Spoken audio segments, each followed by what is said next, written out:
5 Boy Scouts took on the journey to climb one of Brazil's highest mountains, Pico dos Marins. During the planning stage, around 100 scouts signed on to join the hike. But as the year progressed, more and more signed off, and on that day, only 5 remained. Group leader Juan, Osvaldo, Ricardo, Hamachis, and Marco Aurelio. However, due to a series of events, a normal hiking trip would turn into one of Brazil's most mysterious disappearances, as over 300 men, alongside dogs and helicopters, would try to find one boy. 15-year-old Marco Aurelio was never seen again.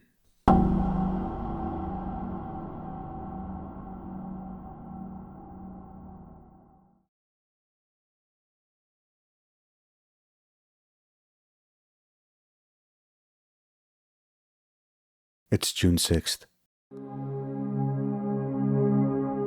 The day before the hike. Marco Aurelio's father, Ivo Simo, drove the boys to the subway. His father gave him one last hug. But in the back of his mind, he thought of a possible world where Marco Aurelio didn't return home. But he felt proud of his son and sent him off. Marco Aurelio always hiked with his brother, Marco Antonio. They were inseparable. They both had taken numerous survival courses and trained with some really capable people like the army. Scouting meant a lot to the boys, and they felt welcomed by the hobby. It was first suggested to them by their father in order to encourage them to build up their confidence and to develop themselves physically, as they were both born prematurely. However, nearing the day of the trip, Marco Antonio had to get surgery on his leg, and the doctor advised him not to go. Marco Aurelio really wanted to do the hike, despite his brother not being there, because this would have been the last activity he would have to do to complete his internship phase, and it would seal his entry as a senior scout. Therefore, this hike was very important to him. Despite having a condition where he only had 50% of his vision, he decided that for the first time, he was going on an expedition without his brother. A decision that changed their lives. At 7 a.m., the boys boarded a Volkswagen Combi that was headed to Piquete, a city at the base of Pico dos Marins. In the bus, the boys held a vote to decide who would be the leader of their group, aside from Juan. They wrote names on a piece of paper. When the results were revealed, 2 went to Ricardo, 1 was blank, and the other was for Marco Aurelio, which he voted for himself. It was stated that Marco Aurelio was very displeased with the result. When they arrived at Piquete, the boys went to Mr. Alphonse's house. Mr. Alphonse was a very experienced guide who owned a house at the base of the mountain.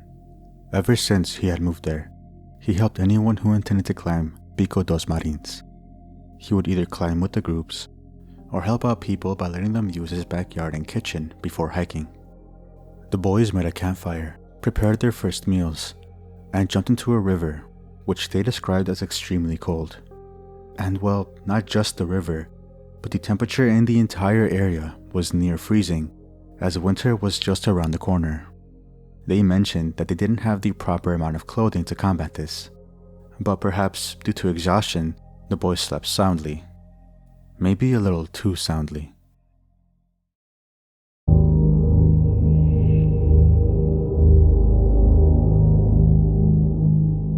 In the morning, Chief Juan was the first to leave the tent, but it was Ricardo who noticed that his boots were not in the plastic bag that he had left them. Upon seeing this, the scouts looked around, trying to find if anything else was off. Quite a big distance away, they found an empty oil can. The boys remembered that the can was right near the tent and full of oil. Strangely, they couldn't find any trace of the oil on the ground or anywhere else. This prompted them to look closer at their belongings. Juan and Marco Aurelio's lunchboxes were open. A fork, a couple of eggs, and a can of butter had completely disappeared. That was already a sign that something about the trip was wrong. Chief Juan consulted Mr. Alphonse with this information, to which he replied that it must have been some stray dogs. But they were still eager for the journey ahead and took a long hike to get a feel for the area. On their way back, they gathered some firewood and rewarded themselves with a swim in the river once more, albeit still incredibly cold. As bedtime came around, Juan started a campfire council where they would talk about worries or advice, and it was generally a good moment of brotherhood. But the big thing about a campfire council, and what Marco Aurelio was most excited about, was that they would appoint a new leader. And this time, it would be official.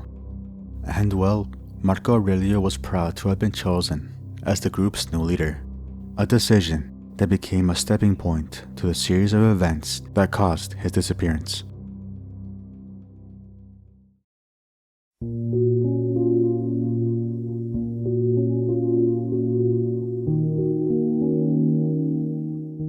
Before the scouts woke up, Juan knocked on Mr. Alphonse's door to talk about the upcoming journey. Marco Aurelio's father had told him that Mr. Alphonse would accompany them to the peak, serving as a guide, which he had done hundreds of times. But this is where the timeline would start to split. According to Juan, when he asked Mr. Alphonse for help, he told Juan that he was busy and wasn't able to. Some reports say that he was planning to help out another group of people later that day. Ivo Simo, Marco Aurelio's father, even prepared some snacks for Mr. Alphonse for the journey. However, Mr. Alphonse told a different story.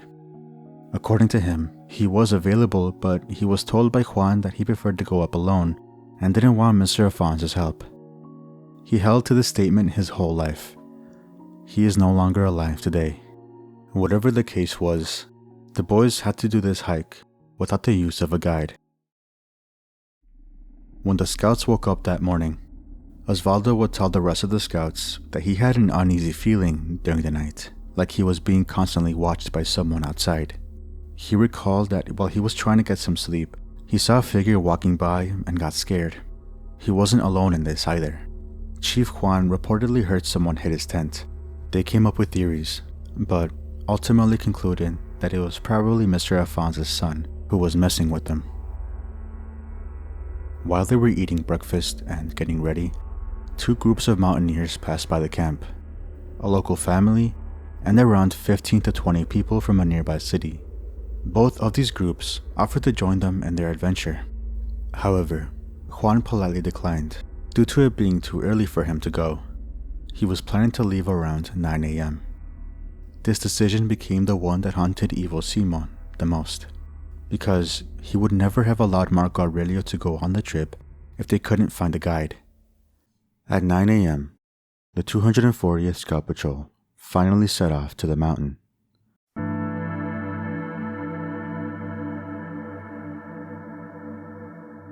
But, as if it was some twisted fate, almost immediately, something went wrong.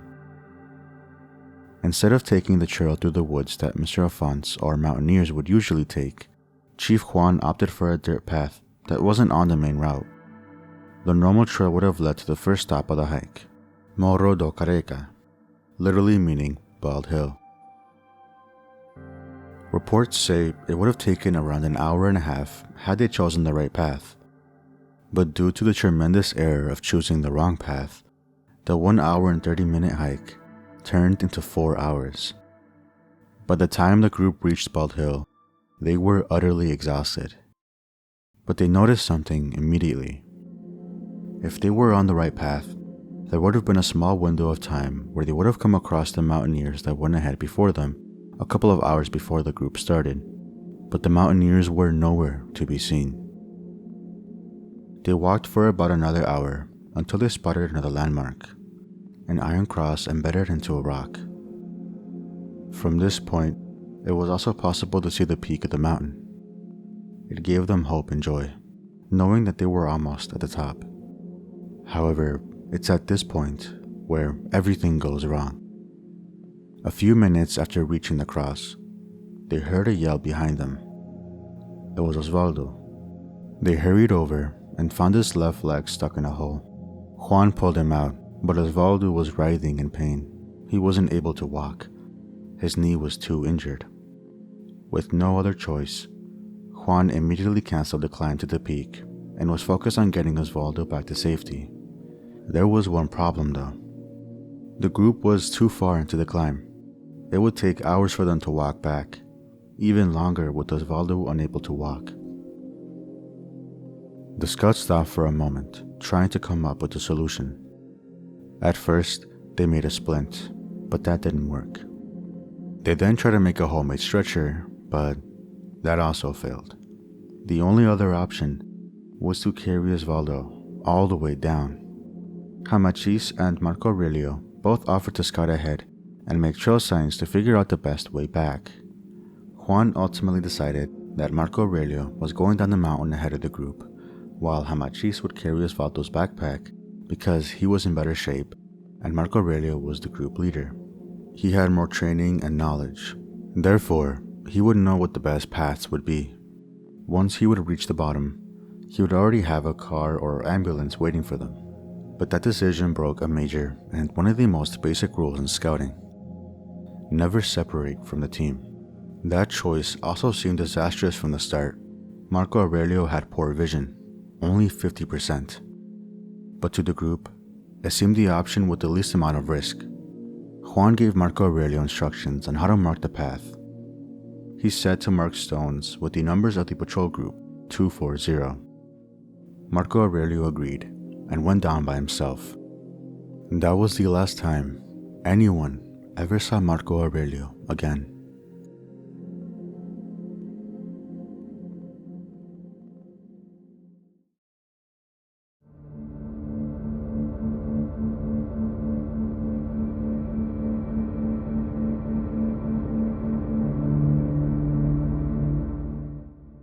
As the group descended the mountain, they encountered one of Marco Aurelio's marked rocks, and things would go as planned, as they found 2 more rocks even further down. However, the third rock was located at a fork in the path. Marco Aurelio indicated that he had gone to the left. Unfortunately, Juan saw that it would have been very difficult to carry Osvaldo through, as there were some obstacles. Juan saw the left side and told everyone to take a detour to the right, hoping for an easier way down. The other boys were reluctant, but they knew Juan was older and more experienced. But this proved to be a poor decision.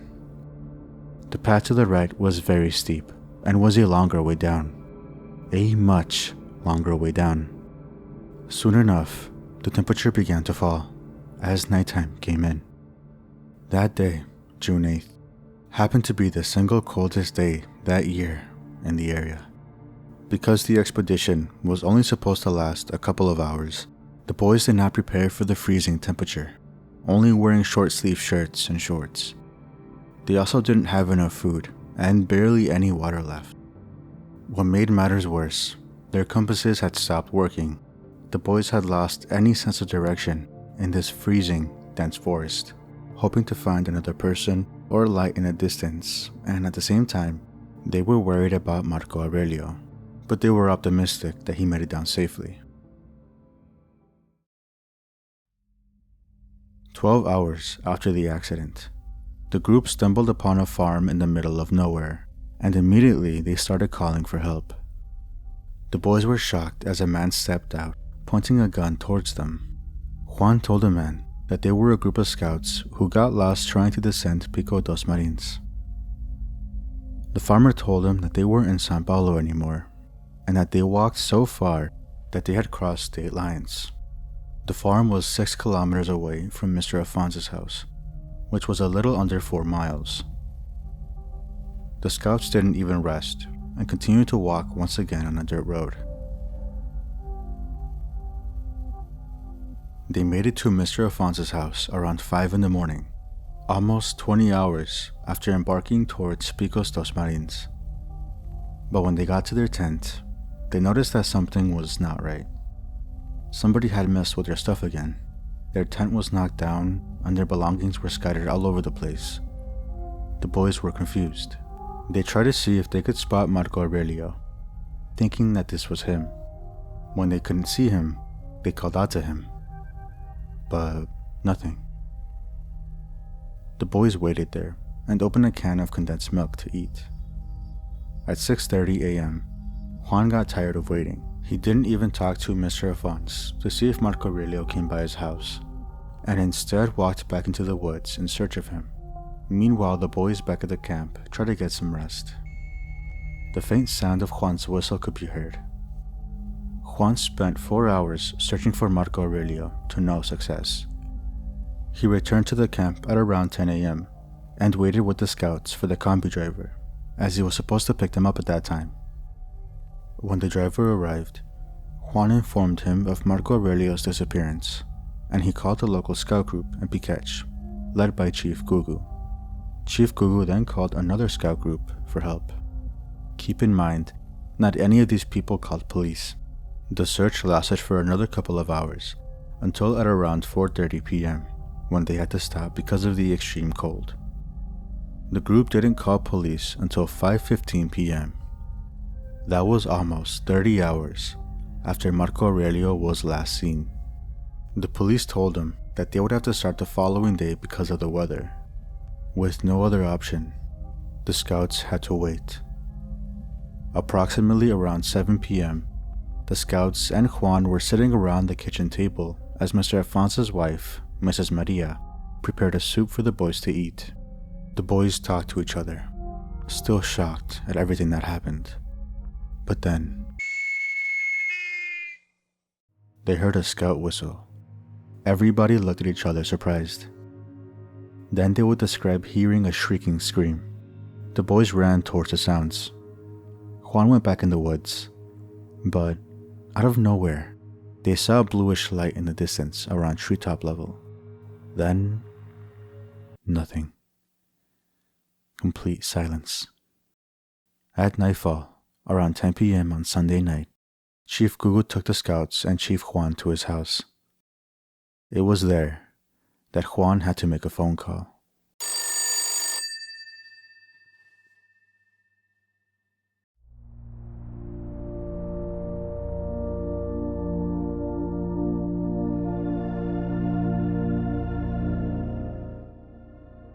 There was a spark in Ivo Simo's eyes the first time he met Nelma at school, even though she wouldn't pay any attention to him.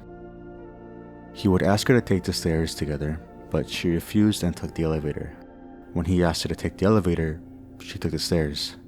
But eventually, she would come around to liking Ivo, and the two became madly in love. Ivo would propose to her one day, but she said no because she thought she wouldn't be able to carry children of her own, something they both dreamed of. Ivo told her if they couldn't have children, then they would adopt. As long as they were together, nothing would come in the way of their love. And they would have children after all. The oldest was Adriana.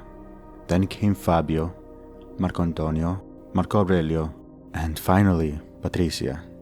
However, when Nelma was carrying Marco Antonio, the doctors informed her that there were some complications and that they would have to remove the baby prematurely with a C-section to avoid any risks.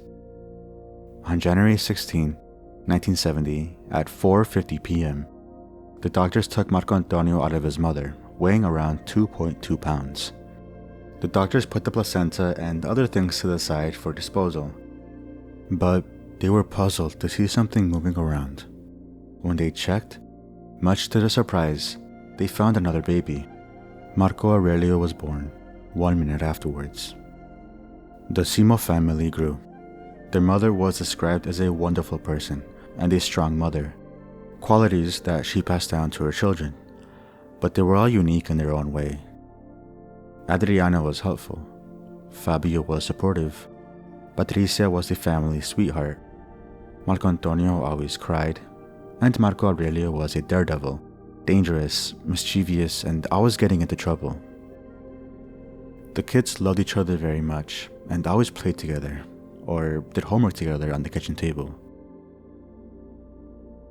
However, because the twins were born prematurely, they suffered some problems. Marco Aurelio was more fragile and weaker than his twin brother.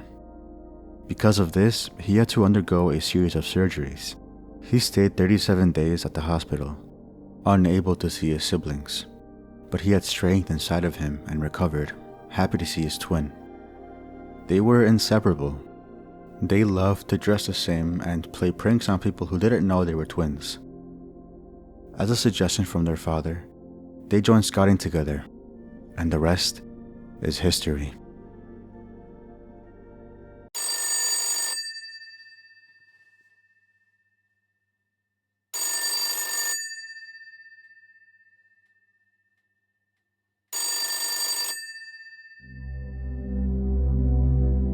In the morning, Marco Aurelio's parents got into a car heading towards Piketch, using Chief Gugu's house as a sort of headquarters, and Ivo, being a journalist, called the press and as many people as he could to launch a search. The search included help from the armed forces with 180 men, special police units, mountaineers, firemen, helicopters, an airplane, and sniffer dogs, totaling to around 300 people, scouring all over the mountain from the base up to the peak, every single day for a month. On the 5th day, a small fire started in Cruzeiro Hill, next to Picos dos Marins, which hampered some of the work and search effort until it could be extinguished. That fire was never explained. While they obviously looked around the surface of the mountain for any signs of Marco Aurelio or his belongings, they knew that it was a possibility that he could have fallen into a crack or hole or gone into a cave, which were looked at, but Pico dos Marins has hundreds of holes, some that climbers explored, but others were immensely deep, fissures that even a 300-foot rope couldn't reach down all the way. So many of these holes and caves were explored, but no signs of Marco Aurelio were found. No strands of hair, clothing, not a single piece of evidence. And each day, they would report their findings, their disappointing statements that they weren't able to find Marco Aurelio. Each day, Ivo had to hear, "Sorry, we'll go back tomorrow," like it was torture. And each day, as 1 month approached, more and more people abandoned the search, until they declared that the search had ended.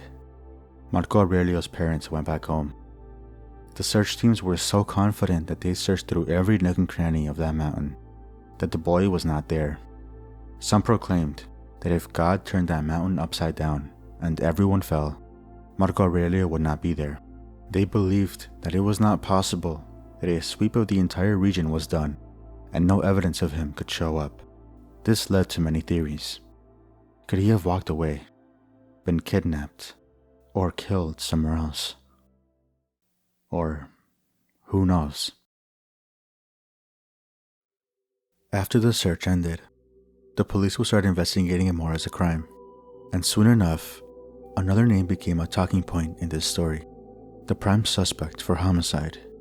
During the middle of the search, police began questioning everyone who saw Marco Aurelio that day. The scouts recounted step by step every action they did and the choice to let Marco Aurelio go ahead by himself. Reportedly, Juan suffered a lot of psychological and physical torture during this questioning. It's unclear what exactly they did to him, but it's said that electricity and water torture were used. Every scout would tell investigators similar things. All of them, except for one. Osvaldo told police a weird thing he noticed the night before the climb, June 7th on Friday. At one point, Marco Aurelio left and was soon followed by Juan, who told them that he needed to relieve himself. Both returned around half an hour later. Osvaldo saw Marco Aurelio and noticed that he was acting strange. Marco Aurelio was sleepy and told everyone that he was going to bed. But that strange feeling Osvaldo got did not go away. He also told police that when they were getting out of the car to be interviewed by investigators, Juan approached them and made a gesture with his hand to be quiet, followed by a thumbs up. Suspicious of Juan having something to do with his disappearance was growing, and it would only grow more. An anonymous police officer made a statement with the press, claiming that in the first few days of the search, Juan was leading people away in a certain direction. On top of all that, the police pointed out clear signs that Juan was suspicious and acted differently than how a group leader would. Juan went up the mountain without a guide. One of the first decisions he made was to go on an undesired path and ensure that they wouldn't come across anyone for the first few hours. Of course, the decision to let Marco Aurelio go by himself violated the most basic rule of scouting, something a chief would never dare to do. But one of the strongest pieces of evidence against Juan was that when he returned back to camp, he already assumed Marco Aurelio was missing. He did not talk to Mr. Afonso at all, and instead went back into the woods in search of the boy. There was no indication that Marco Aurelio went missing at that time. In fact, if Marco Aurelio made it to the bottom safely, they would have been the ones missing for 15 hours. The moment Juan went back into the woods in search of Marco Aurelio, he became the prime suspect. How would anyone know what Juan did in those 4 hours he was in the woods? But despite the growing suspicions Juan faced at that time, Marco Aurelio's family never suspected him once for committing a crime. Juan was a good friend of the family, and to this day, they don't believe he had anything to do with his disappearance, except for letting him go on by himself. Juan was never charged due to the lack of evidence against him. In fact, only a year later, Osvaldo retracted his statements against Juan, saying that Juan stayed inside of his tent when Marco Aurelio went to the bathroom. Thus, they looked at other means of his disappearance, away from a crime taking place. In 1986, Detective Sandra took the lead on the case. Around 9 months after his disappearance, they started investigating the possibility that Marco Aurelio was alive, out there somewhere. It was around that time that they received a testimony from a bus driver. Approximately 4 days after Marco Aurelio went missing, a boy boarded a bus without money for the fare. The bus was on its last route between 2 cities in São Paulo. The bus driver let him on.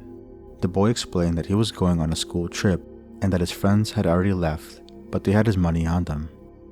Luckily for the boy, a couple of passengers chipped in and paid the fee.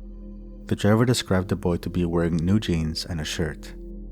He also recounted seeing that the boy had misaligned eyes and a scar on his lips, characteristics that described Marco Aurelio.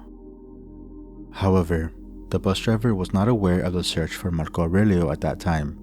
Only 5 days later did he learn of the news, but he didn't report the sighting till later because he was afraid that he would be held responsible for allowing a child without his parents to board his bus. Interested in the driver's account, Detective Sandra came up with a plan to see if he was telling the truth. Marco Antonio would casually go into the room and ask her if she could have a word, to which she would reply that she was busy. The purpose was to see if the driver would recognize the boy as Marco Aurelio. To his bewilderment, when the driver saw Marco Antonio, he exclaimed, "That's the boy. That's the boy I gave a ride to." But there was just one problem with this. 9 months had passed, and the driver found out about the story shortly after seeing the boy, which gave him plenty of time to recognize his face and for a bias to the boy's characteristics, even if he never meant to. Although that lead went nowhere, it was enough to keep pursuing the possibility that Marco Aurelio was alive, which brought them to the second clue. Back in September 1985, when police were investigating Juan, 4 people reported seeing Marco Aurelio in Botucatu, a city closer to the center of São Paulo, more than 250 miles away from Piquete. The lead investigator dismissed these claims as they were busy trying to crack down on Juan. Instead, the family traveled to Botucatu to investigate the sighting themselves. But what made this case stranger was that the 4 people who reported seeing him were not related at all. A restaurant manager, an employee at a railway station, a woman in charge of a night shelter, and a domestic worker. The first sighting came from the domestic worker. She said that while she was cleaning the house patio, a young boy approached the woman and asked her for a glass of milk because he was hungry. The boy had a good appearance, perfect teeth, and spoke well. The woman left to call the homeowner, but when she returned, she was shocked. The boy was not there. The railway worker was approached by Marco Aurelio's parents. After describing their encounter, they got Marco Antonio out of their car and showed it to the worker. It was the same boy. The 4 people were questioned, but ultimately, nothing came out of this. With this theory though, you have to ask why. Why would Marco Aurelio make it out of the mountain range and end up in a different city hundreds of miles away without food, water, or money? He could have easily talked with anyone and told them that he was lost.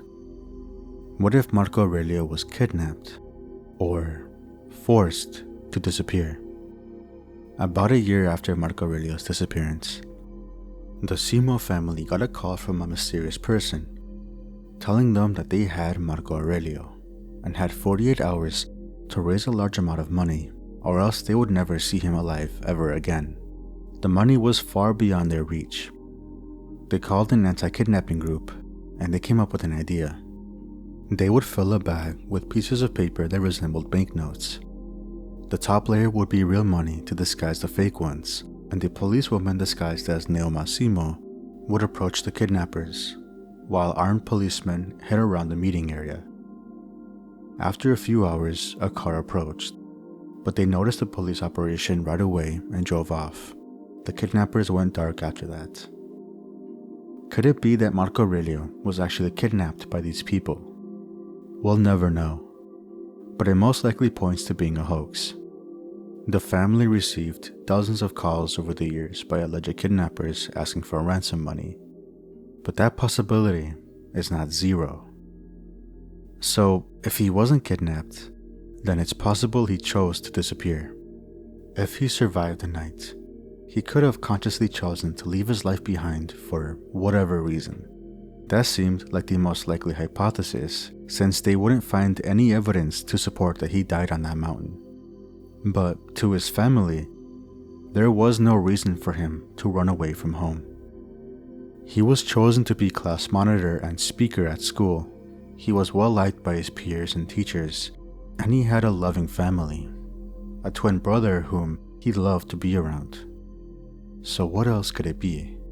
Marco Aurelio's family believe that he is still alive to this day. They believe that something happened to Marco Aurelio that day which caused him amnesia or some mental disorder. The mountain is filled with holes, cracks, and steep angles. All could have led to Marco Aurelio slipping and falling on his head. An injury so severe can cause memory loss or amnesia.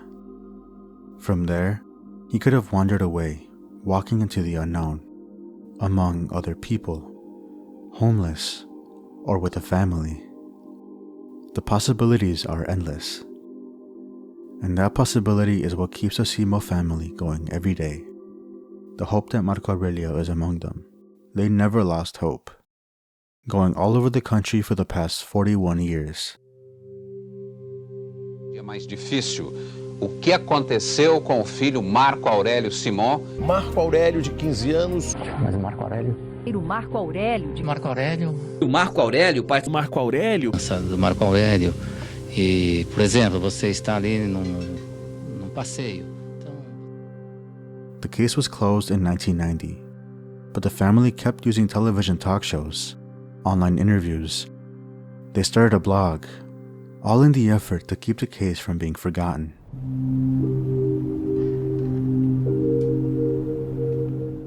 It would eventually die down after a while. However, in 2004, a journalist by the name of Rodrigo Nunes wrote a book about the case, Operation Marins.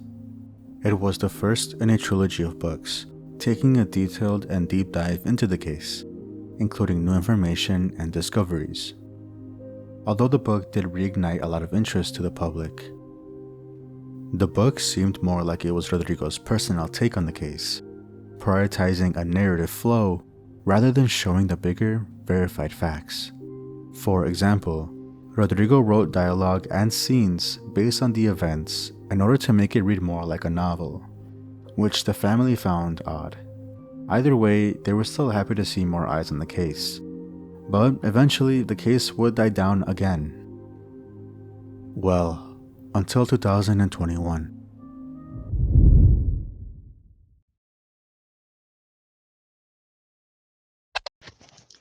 Ô mãe, benção. Aqui você tá sabendo que descobriram a história verdadeira do Marco Aurélio, aquele um que sumiu no pico aquela vez? A filha do Afonso morreu faz 3 dias, do Afonso Gídio. E antes de morrer, ela contou a verdade no hospital. Ela falou que no dia o Marco Aurélio chegou lá pedindo socorro de noite e ela tinha um irmão que não regulava da cabeça, né? Diz que o tal de João, que era irmão dela, catou a espingarda do Afonso Gide e matou o Marco Aurélio. Aí, nisso que ele matou, e sumiu o João. Depois de um tempo, acharam ele enforcado no meio do mato. E o Afonso Gide ficou tão desesperado na época que enterrou ele no quarto dele, na terra, e no quarto que ele dormia. E passou um tempão dormindo em cima lá do Marco Aurélio de Cazé. Aí onde foi a polícia não descobriu. Aí depois de um tempo ele desmanchou a tapera dele, mudou para outro lugar e fez uma igrejinha no lugar. Agora diz que a polícia já teve lá, já bloqueou o lugar lá. E vai vir uma polícia lá de São Paulo para descavar lá onde era a casa, para achar a ossada do Marco Aurélio. Esse tempo tudo, o Afonso, na época lá, o Afonso deixou o Marco Aurélio enterrado no quarto dele. That was during the pandemic, so the audio was spread all over social media, becoming the newest talking point on the case. It told a supposedly true story that night Marco Aurelio went missing. The story was told by one of Mr. Afonso's daughters, Marli Xavier, who, on her deathbed due to COVID, told somebody what happened that night. Supposedly, Marco Aurelio had arrived at Mr. Afonso's house at night asking for help, to which he was greeted by Mr. Afonso's son, João, who happened to have some mental disorders. João shot Marco Aurelio with a gun, killing him. In order to hide the body, Mr. Afonso buried Marco Aurelio right under where he slept. The story caused authorities to reopen the case and launched an effort to excavate the site, which turned out to be fake. Nothing was found there. But we'll jump back to that story after we go over this enigmatic son who, before the story came out, was mentioned rarely by the family. It was that story in 2021 that people learned of a new mystery. Who is João?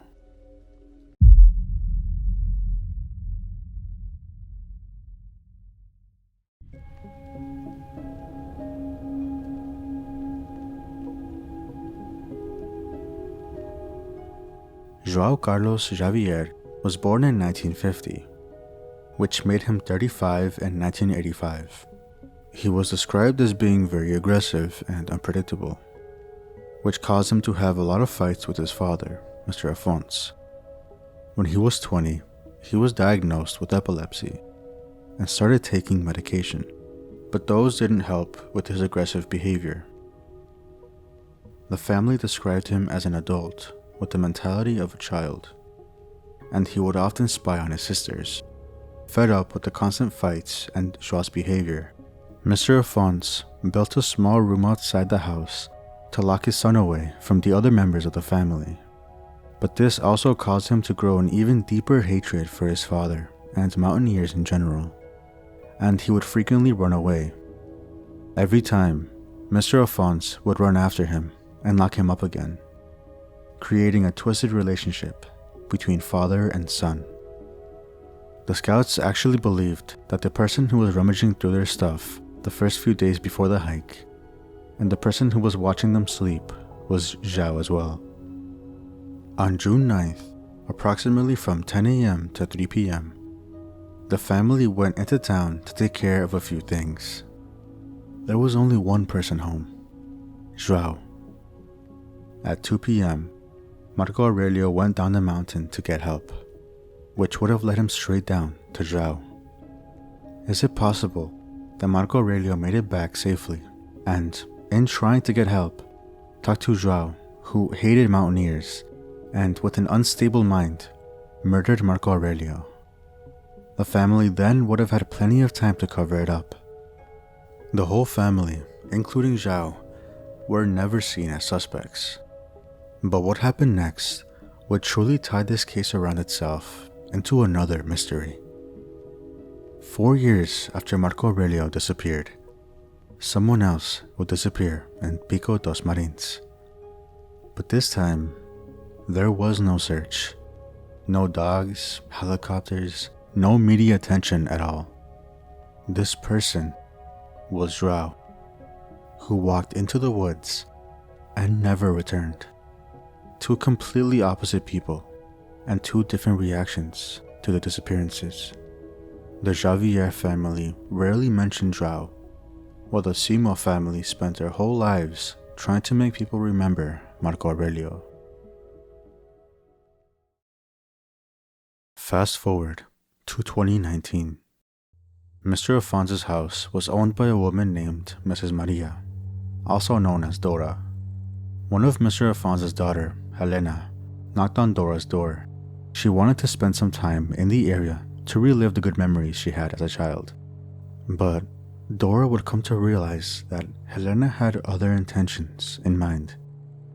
Dora welcomed Helena into her home, allowing her to stay in a small room for 3 months. But soon after, Dora would notice Helena digging holes, deep holes. She would bring her husband and family members too to help out. People walking the mountain would see her and ask Dora if she was okay. To Dora, she was a respectable lady. She cooked, did her laundry, and didn't cause trouble. So to her, it wasn't a problem. Now, you must be wondering, why would Helena be digging holes around Picos dos Marins? Well, all of this stems from a family secret. It's 1989. Helena was walking around the area by her house when she noticed that the soil was disturbed and it appeared to be a grave. She grabbed a stick and stuck it in the ground, noticing that the soil was very soft. The stick went down about 1.5 feet. Helena went home and told her sister, Marlene. They went to the location together. They returned terrified and told their father about the soil. Their father said to never touch that place ever again and to never bring it up. And for the next 30 years, it remained a secret, only known by the sisters. Now in 2019, the sisters started digging, hoping to find that same grave. They thought that it was possible that their brother could have been in it. Helena had always suspected that her father had killed João and buried him, hiding the evidence. The sisters never found anything while digging, but the news of Helena digging reached Ivo Simo, who called police. However, they declared that there wasn't much to reopen the case, until 2021, when the leaked audio spread like wildfire. But the leak told a different story, that Marco Aurelio was buried underneath Mr. Alfonso's room. After the excavation, which turned up nothing, the police confirmed that the audio told a lie. Not just about the location of the hole, but it stated that João was found hanged in the woods. But to this day, João has never been found. This didn't mean police ruled out the possibility of a grave containing either of them. In 2023, they excavated the area where the sisters saw the grave. They sent a cadaver dog out there to look for spots indicating potential organic matter and used drones to pinpoint spots that could be graves. And what came up was a piece of hair. The dog sniffed out organic matter in a spot that had darkened soil. All the collected material was sent for analysis. The results have not been released to the public.